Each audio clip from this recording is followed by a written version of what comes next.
Biz görürük ki, bu üç cümlənin üçündə də ilə var. İlənin qoşma və ya da bağlayıcı olduğunu necə seçək?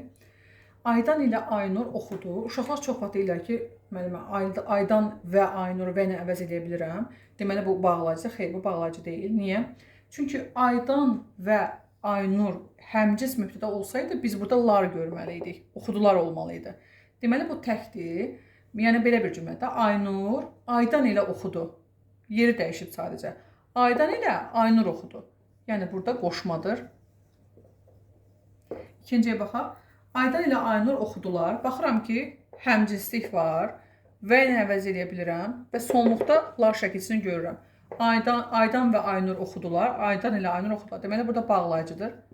Bağlayıcı olmasında heç bir problem yoxdur. Sonuncuya baxaq.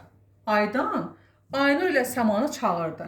Deməli, Aydan üçüncü şəxsin təki, xəbərimiz tək. Burada isə Aynur və Səmanı çağırdı.